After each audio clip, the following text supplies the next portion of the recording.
Answer writing it's a process not a product. यह जो lecture है वो इस बारे में है द कोर आईएएस का आंसर राइटिंग प्रोग्राम क्या है, और जब हम आंसर राइटिंग करते हैं तो हम क्या गलतियां करते हैं।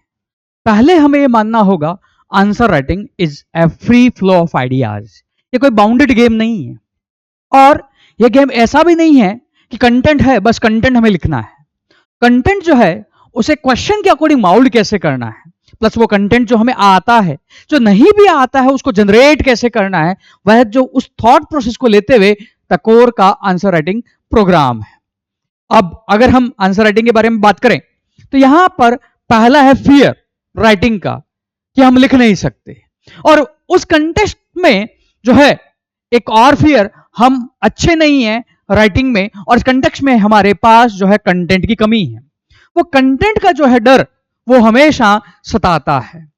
और इस कंटेक्स्ट में जब हम आंसर राइटिंग करते भी हैं तो उसमें होता क्या है, जो हमारी ट्रेडिशनल अप्रोच है, क्वेश्चन हमें दिया गया है और हम सीधा लिखने लग जाते हैं।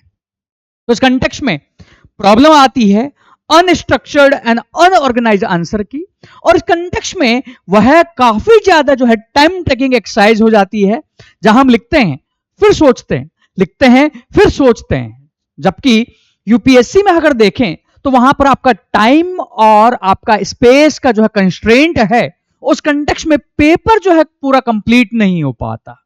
और यहां पर ये जो प्रॉब्लम है, और ये हमेशा जो है फियर जो है प्रोड्यूस करता है, और इस कंटेक्स्ट में हम प्रोक्रेस्टिनेट करते हैं राइटिंग को। और जैसे मैंने कहा आंसर राइटिंग एक आर्ट है और उसको आपको सीखना पड़ता है। तो जो मैंने सीखा था, मैंने कहाँ से सीखा था? अमित जैन सर हैं द कोर आईएएस से, इनके गाइडेंस में मैंने अपनी आंसर राइटिंग स्टार्ट की थी। आंसर राइटिंग के ये मास्टर हैं, मतलब इतने अच्छे से उन्होंने एक्सप्लेन किया। जो मैंने बात की थी ना, आंसर राइटिंग की दो चीज़ें होती हैं, एक तो डिमांड मीट करना और एक स्ट्रक्चर को मीट करना। क्या लिखना है, कैसे लिखना है, ठीक है, ये दो पिलर्स होते हैं आप किसी भी अच्छे आंसर के लिए। बट एक्चुअल में जो मेथड होना चाहिए वो होना चाहिए रीडिंग, और उसके बाद डिमांड को फिगर आउट करना। जो डायरेक्ट डिमांड है प्लस जो इनडायरेक्ट डिमांड है, और उसमें जो कीवर्ड है उनको सोचते हुए उसके डायमेंशन को लेके जाना। तो यहां पर जब द कोर का स्टेज वाइज जो प्रोग्राम है वो एक्चुअल में आपको सिखाया जाएगा, वो डिमांड को निकालना, डिमांड के उस तरीके को देखना, और with in a second question पढ़ते पढ़ते ही आपको वो डिमांड कैसे जो है पता लगेगी, डायरेक्ट डिमांड भी इनडायरेक्ट डिमांड भी। और इसी में जब ये फिगर आउट करते हैं तो वहीं से फिर जो है नेक्स्ट एक्चुअल में जो हमें आंसर राइटिंग करनी चाहिए उसके लिए पॉइंट जनरेशन।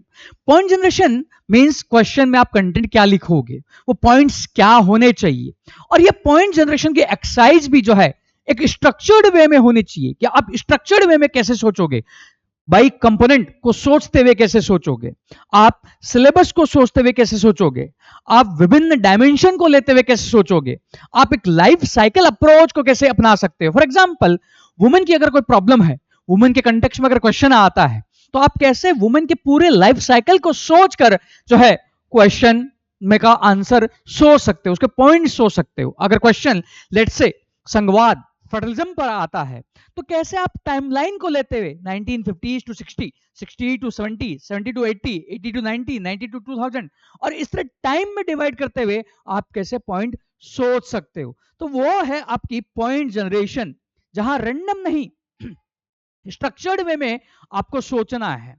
और इसी पर जो है मैं अभी चर्चा भी करूंगा कि कैसे स्टेज वाइज उस पूरे फिनोमेना को लेते हुए, पूरे सिलेबस को लेते हुए द कोर का आंसर राइटिंग प्रोग्राम चलता है। और यही इसी के बाद आता है एक्चुअल में आंसर लिखना, डिमांड लिखना, डिमांड के बाद वो आपका इंट्रोडक्शन लिखना। आप बॉडी में क्या लिखोगे, बॉडी में पहला पॉइंट क्या होगा, बॉडी में दूसरा पॉइंट क्या होगा, बॉडी में तीसरा पॉइंट क्या होगा, कंक्लूजन कैसा होगा। और इसी में पॉइंट फॉर्मेट में लिखना है कि पैराग्राफ में लिखना है, या पैराग्राफ पॉइंट का कॉम्बिनेशन अपनाना है, या कंपैरेटिव मेथड में जाना है, या हिस्टोरिकल मेथड में जाना है, या ज्योग्राफिकल वे में जाना है। तो वो है एक्चुअल में यहां पर आंसर। तो एक्चुअल में आंसर राइटिंग का जो तरीका है वो ये वाला होना चाहिए। इस मेथड में फ्लो है जहां हम टाइम और स्पेस के कंस्ट्रेंट में हमारा पेपर कंप्लीट नहीं होगा, और यहां से वास्तव में एक रियल आंसर भी नहीं आएगा। और यहां से होता क्या, जो हमने एक बार पढ़ा है हम उसी का आंसर लिखने की कोशिश करते हैं। अगर लेट्स से हमने ट्रोपोस्फेयर के बारे में पढ़ा है, क्वेश्चन ट्रोपोस्फेयर पे आ रहा है, तो हम सोचते हैं वो आंसर राइटिंग है। बट यूपीएससी का क्वेश्चन जो है वह इंटरडिसिप्लिनरी अप्रोच पर होगा, जहां पर आपको विभिन्न डायमेंशन को सोचना होगा। और उन डायमेंशन को सोचने के लिए ये एक मेथड है, जहां पर यूपीएससी में आपको टू मच कंटेंट इकट्ठा नहीं करना, because this exam is not about epistemophilia. Market के कंटेंट से बचो, बस दूर रहो जितना हो सके ना। न्यूज़पेपर पढ़ो, बेसिक्स जितना भी है वो बेसिक करो। उसमें क्या है, वो एक लूप है और एक बहुत ही डोमिनो इफेक्ट क्रिएट करेगा। आपने एक चीज पढ़ी, फिर आपको लगेगा अरे ये इसमें मिसिंग है, ये और पढ़ो। नहीं, मतलब मेरा यही रहा था। अमित सर जो भी शेयर करते थे, चाहे वो सेकंड एआरसी को लेके उन्होंने अंडरलाइन पोर्शन शेयर किया था, सिर्फ उतना पढ़ लिया कि आपको बहुत ज्यादा कंटेंट इकट्ठा करना है। वो सेम कंटेंट आप कैसे हर जगह यूज करोगे, वो जो है प्रोग्राम है द कोर का, उसको मैं बताता हूं। तो इस कंटेक्स्ट में आंसर राइटिंग में यूपीएससी में चाहे अदर सिविल सर्विस जो एग्जाम है, जहां पर जो सबसे बड़ी प्रॉब्लम है, पहली आपकी टाइम की, जहां पर 7 से 11 मिनट में लिखना है। और दूसरी जो प्रॉब्लम है वो है आपको स्पेस जो दिया गया है, जहां 150 वर्ड्स के लिए 2 पेज और 250 वर्ड्स के लिए आपके पास 3 पेज, वो जो है एक बड़ा चैलेंज है। तो इस कंटेक्स्ट में कम शब्दों में, आपके चुने हुए शब्दों में आपको कैसे लिखना है, वो पॉइंट हिट कैसे होने चाहिए, वो एक यहां पर चैलेंज आ जाता है। मैंने बात की थी ना, आंसर राइटिंग की दो चीज़ें होती हैं, एक तो डिमांड मीट करना और एक स्ट्रक्चर को मीट करना। क्या लिखना है, कैसे लिखना है, ठीक है, ये दो पिलर्स होते हैं आप किसी भी अच्छे आंसर के लिए। तो इस कंटेक्स्ट में द कोर का जो अप्रोच है वो है सेकंड अप्रोच, क्वेश्चन पढ़ते पढ़ते ही क्वेश्चन की डिमांड को पता लगाना, प्लस वहीं से पॉइंट जनरेट करना, क्वेश्चन के उन पॉइंट को एक स्ट्रक्चर्ड वे में सोचना। और फिर उस सेकंड अप्रोच के बाद है आपकी मिनट अप्रोच, कि आप जो है 1 मिनट के अंदर इंट्रोडक्शन क्या लिखोगे, बॉडी को आप जो है 4.5 to 5 मिनट में कैसे कंप्लीट करोगे, प्लस उसके बाद जो नेक्स्ट मिनट है उसमें आप कंक्लूजन कैसे लिखोगे, कंक्लूजन लिखने का आपका तरीका भी क्या होगा। आपके पास कुछ टेम्पलेट्स हैं, तो उन टेम्पलेट्स को आप माउल्ड कैसे करोगे, बिकॉज वो फिक्स टेम्पलेट कभी एक साथ यूज नहीं होगा, क्वेश्चन के अकॉर्डिंग वो टेम्पलेट माउल्ड होगा। तो वो लैंग्वेज को सीखना, तो वो जो है अप्रोच है। और इन अप्रोचेस को जो है आपको सिखाया जाता है स्टेज बाय स्टेज मेथड में, जहां पर जो स्टेज 1 है, जहां पर आपको सिखाया जाएगा कि क्वेश्चन की डिमांड जो है उसको कैसे फाइंड आउट करना है, क्वेश्चन की मांग को कैसे निकालना है, और मांग को निकालने के लिए आप क्वेश्चन के किन कीवर्ड्स को ध्यान में दोगे, उन कीवर्ड्स के बीच में आप रिलेशन कैसे बनाओगे, ताकि उन क्वेश्चन में आप क्वेश्चन की डायरेक्ट डिमांड और क्वेश्चन की इनडायरेक्ट डिमांड और आपके इमेजिनेशन से आप और क्या लिंक कर सकते हो जो क्वेश्चन में फिट बैठे, वो है डिमांड। और ये जो है ये क्वेश्चन का कोर है। अगर आप यहां हिट कर ले गए तो मार्क्स मिलेंगे। और ये प्रोग्राम जो है ऐसा नहीं कि अभी 22 23 में ही चल रहा है, ये प्रोग्राम 17 18 से ही चल रहा है, जहां 18 में भी यहां जो है the core IAS second rank UPPSC में संगीता राघव है। आप बिल्कुल, आपने अगर आंसर राइटिंग नहीं किया है और आपको कुछ भी नहीं आता है, then this video is going to useful for you. क्योंकि जब मैंने कोर आईएएस ज्वाइन किया था तो मुझे भी आंसर राइटिंग के बारे में बिल्कुल भी कुछ भी नहीं आता था। देन मैंने क्या हुआ कि जब मैंने ज्वाइन किया तो उसके बाद पहले बैच ज्वाइन किया। So in the first previous batch समझाते हैं कि आपको इंट्रोडक्शन कैसे लिखना है।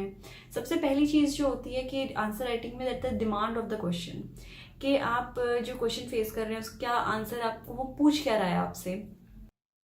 और यहीं से इसी डिमांड को लेते हुए रजत पाल 2020 में जो है आईपीएस बने, जहां पर डिमांड जो है वो मिस आउट कर जाते थे, तो उस डिमांड को फाइंड आउट करना। अब इस डिमांड से ही आपका पॉइंट जनरेशन एक्सरसाइज, और उस पॉइंट जनरेशन में आपके पास जो मिनिमम क्वालिटी कंटेंट है, उस मिनिमम क्वालिटी कंटेंट से आप मैक्सिमम प्रोडक्टिविटी कैसे लाओ। अगर आपके पास वाटर का एक पेज है, तो उस वाटर के एक पेज से जो वो क्वेश्चन पूछ रहा है, उन वर्ड्स को, उन की पॉइंट्स को आप क्वेश्चन में कैसे यूज करोगे। और यह सब कुछ जो है आपका जीएस के होल सिलेबस को लेते हुए, जीएस 2 GS4, GS3 और GS1 को लेते हुए जो है करवाया जाता है, जहां क्वेश्चन के मैक्रो पार्ट तो कवर होता ही है, बट माइक्रो पार्ट भी कवर होता है, जहां आपके नोट्स भी बनते हैं, शॉर्ट नोट्स भी बनते हैं, जहां आपको पता भी लगता है कि ये एरिया जो है हमने मिस आउट कर दिया है, तो उस एरिया पर भी ध्यान देना। और ये सब कुछ जो करवाया जाता है previous year questions plus innovative other question जो यूपीएससी अदर अपने एग्जाम्स में पूछता है उनको लेते हुए। और इसी पर जो है आपके बाद आता है स्टेज 3, जहां पर आंसर राइटिंग का जो है स्पेशलाइजेशन, इंट्रोडक्शन, बॉडी में पॉइंट्स की प्रायोरिटी क्या होगी, बॉडी का पार्ट 1 क्या होगा, पार्ट 2 क्या होगा, पार्ट 3 क्या होगा, कंक्लूजन क्या होगा, क्या बॉडी में भी आप और इनोवेटिव वे में सोच सकते हो, आपका सोचने का तरीका क्या होगा। For example if I give the question why Britishers considered Maratha as their most formidable enemy, British Maratha को अपना सबसे प्रबल शत्रु क्यों मानते थे। अब अगर ये क्वेश्चन है, आप क्या सोचोगे कि कंटेंट क्या पड़ा है, आप सोचोगे कि शत्रु होने के लिए जो है वहां पर डायमेंशन क्या है, आप उस हिस्टोरिकल फिगर में, उस हिस्टोरिकल डायमेंशन में अपने नोट्स को खोजोगे। बट एक्चुअल में अगर आप देखो, अगर आप इस क्वेश्चन को अपने ऊपर दागोगे कि मुझे कोई भी शत्रु कैसे मानेगा और शत्रु मानने के लिए उसके पास क्या क्या आयाम होंगे, अगर आप उस डायमेंशन को उस मराठा और ब्रिटिश काल में लेके जाओगे तो आप बहुत सारे इनोवेटिव पॉइंट ला सकते हो। तब वहां पर आप वहां की ज्योग्राफी, वहां जो लीडरशिप है, उन सब को कनेक्ट कर सकते हो, उस हिस्टोरिकल डायमेंशन को कवर कर सकते हो। वो जो सोचने का तरीका है, और यूपीएससी में खासकर जो आपको अननोन क्वेश्चन टैकल करने होते हैं, वो अननोन क्वेश्चन टैकल करने का जो है तरीका यहां पर सिखाया जाता है। और इसी से फिर आपका आता है स्टेज 4, जहां पर टाइम बाउंड आंसर राइटिंग जो क्लास में ही करवाई जाती है, जहां क्लास में आपको मिनट सेकंड जो है मिनट्स में, इनिशियल स्टेज में नहीं, जब आप धीरे धीरे सीखने लगते हो तो वो टाइम बाउंड में वो जो है आंसर राइटिंग की जो एक्सरसाइज करवाई जाती है। और यहीं से आपका डेवलपमेंट होता है वैल्यू एडिशन का। और वैल्यू एडिशन जो है एक अपार्ट नहीं है कि वह 50 स्टेज है, आप हर स्टेज में सीखने लगोगे वैल्यू एडिशन कैसे किया जाता है। न्यूज़पेपर से आप पढ़ रहे हो तो आंसर राइटिंग जब सीखोगे तो ये आपने न्यूज़पेपर पढ़ा, ये पॉइंट आप सिलेबस के कौन से पार्ट में किस तरह का क्वेश्चन आएगा वहां यूज कर सकते हो। तो यहां पर स्पेशल फोकस यहां पर वैल्यू एडिशन पर भी होता है, जहां पर लेट्स से आपने नेशनल कमीशन फॉर एससी पढ़ा है, अब इस कंटेक्स्ट में न्यूज़पेपर में कोई खबर आई तो आप वो अपने नोट्स में कैसे डालोगे। और इसी कंटेक्स्ट में अगर UPSC national commission for ST भी पूछ ले तो सेम पॉइंट को आप अपनी इमेजिनेशन से कॉमन सेंस लगाकर कैसे क्वेश्चन में आंसर जो है दे सकते हो। वो जो स्टेज वाइज ये प्रोसेस सिखाया जाता है, जहां सबसे पहला जो पार्ट है वो है आपका फियर ब्रेक करना, आपके डर को भगाना कि आप लिख नहीं सकते, आपका फियर ब्रेक करना कंटेंट का कि टू मच कंटेंट चाहिए, जहां फियर ब्रेक करना कि जो है लिखना जो है वो आसान, वो फर्स्ट स्टेज है यहां के आंसर राइटिंग प्रोग्राम का। वहां पर आपका जो फियर जो है वो दूर करवाया जाता है। ये जो स्टेजेस हैं ये क्वेश्चन के थ्रू चलती है। इसमें अगर मैं कहूं जैसे ये क्वेश्चन है, अब यहां पर इस क्वेश्चन में डिमांड फाइंड आउट करना बहुत आसान है, जहां सिंपल क्वेश्चन पूछ रहा है कि इकोलॉजिकल प्रॉब्लम बतानी है किससे, जो आपका रिवर वाटर जो है रिसोर्स उनके यूज से संबंधित। जब आप नदी जल संसाधन उपयोग कर रहे हो तो उनके उपयोग से जो है इकोलॉजिकल समस्याएं क्या आ रही है। तो ये सिंपल क्वेश्चन है, बट इसमें भी आप कीवर्ड को कैसे सोचोगे, कीवर्ड से आप पॉइंट कैसे निकाल सकते हो, और उन कीवर्ड्स को अलग सोचकर आप लिंक कैसे कर सकते हो। जहां यहां इस क्वेश्चन में डिमांड बहुत आसान है, बट यहां पर टाइम लगेगा पॉइंट जनरेशन में, जहां आपको सोचना होगा, जहां फोकस ये रहता है कि कंटेंट आपके पास है उसी कंटेंट को बाहर निकालना। जहां पर यस टॉपिक वाइज क्लास भी होती है, लेट्स से फेडरलिज्म है तो फेडरलिज्म आपको टॉपिक भी पढ़ाया जाएगा, पर फोकस ये नहीं रहेगा कि आपको टू मच कंटेंट देना है। आपका जो इनहेरेंट कंटेंट है, आपके जो प्रिपेयर किया गया वो भी कैसे यूज हो सकता है।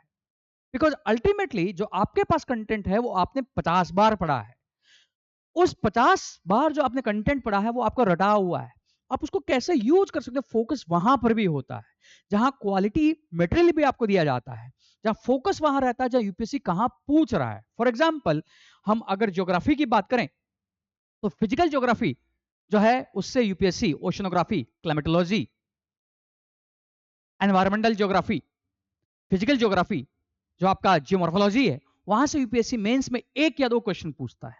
बाकी 5 से 6 क्वेश्चन जो है ह्यूमन ज्योग्राफी पर है, और ह्यूमन ज्योग्राफी में भी एक क्वेश्चन हमेशा क्लाइमेट चेंज पर है, और उसमें भी एक क्वेश्चन हमेशा वाटर पर है।